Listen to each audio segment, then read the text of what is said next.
Welcome to the Real Estate Espresso Podcast, your morning shot of what's new in the world of real estate investing. I'm your host, Victor Minash. On today's show, we're going to ask a fundamental question about business structure. Now, I'm not going to answer the question, but give you something to think about. Potential problem arises when you have a mismatch between a short-term revenue commitment from your customers and a long-term expense commitment within your business. And these situations arise all over the world. Starbucks signs a multi-year commercial lease for a location, but the customers are not making a long-term commitment to buy coffee. A customer commitment to a coffee is a 15-minute commitment. And somehow the folks at Starbucks are comfortable and confident with the notion that someone who bought a coffee today is likely on average to buy a coffee tomorrow, even though there's no long-term commitment to do so. In the co-working space, companies like WeWork and others in the same segment are experiencing a dramatic drop in revenue because customers in many cases had a 30-day commitment to the space, whereas the co-working landlord made a long-term financial commitment to the building owner. Critics of the business model point to the 30-day commitment as the Achilles heel of these companies, and I too have been a critic of WeWork for that reason. But the exact same theoretical problem exists all over the place.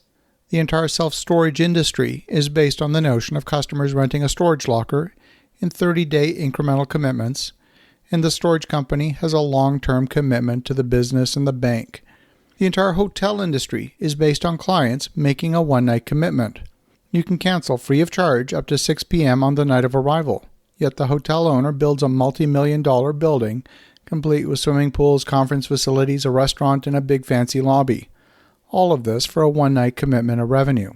Most of the time, these mismatches between a short-term asset, that is the revenue, and the long-term liability work out just fine. And then again, in the rare case, it results in complete business failure. The entire rental car industry is suffering terribly because of this fact. Hertz Rent-A-Car is in bankruptcy because they have long-term commitments to their bondholders to the tune of $19 billion. And here too, customers rent cars one day at a time. Lehman Brothers failed in the wake of the financial crisis.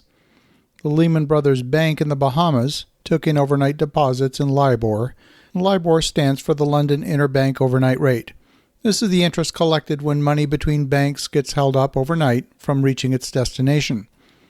And Lehman Brothers took these overnight deposits and wrote loans in the U.S. for all kinds of real estate and businesses. The loans were, of course, long-term loans, but the deposits which backed up these loans had a lifespan of only 24 hours. There was a period of about 10 days in 2008 when the banks stopped trusting each other and closed down their lines of credit and transfer with one another.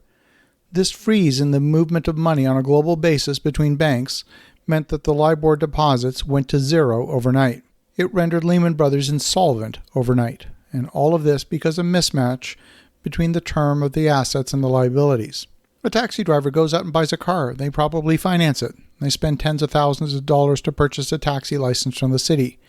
They're making a long-term financial commitment to a liability. And the customer, on the other hand, is committing to a revenue stream to the taxi driver for maybe no more than the next 20 minutes. The airlines purchase an entire fleet of aircraft, where each aircraft costs a few $100 million.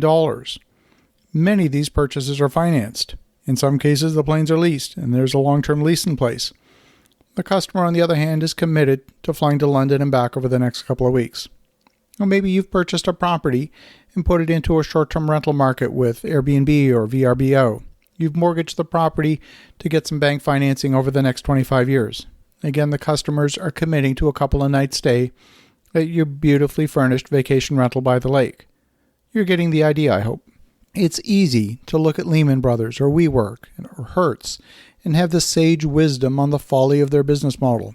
It's easy to be an armchair quarterback and say how you would do it better. But the reality is, so much of the business world and the lending world has accepted this notion that a mismatch between the lifespan of an asset and that of a liability can be different. But that mismatch has some inherent risk in it. The greater the mismatch in time, or the greater the volatility of the revenue, the greater the risk.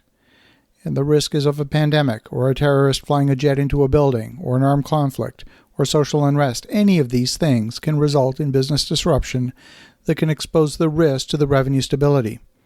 Again, I don't have all the answers, but it's something to think about how you mitigate that risk, incredibly small as that risk may seem on the day that you sign on the loan agreement. As you think about that, Have an awesome rest of your day. Go make some great things happen, and we'll talk to you again tomorrow.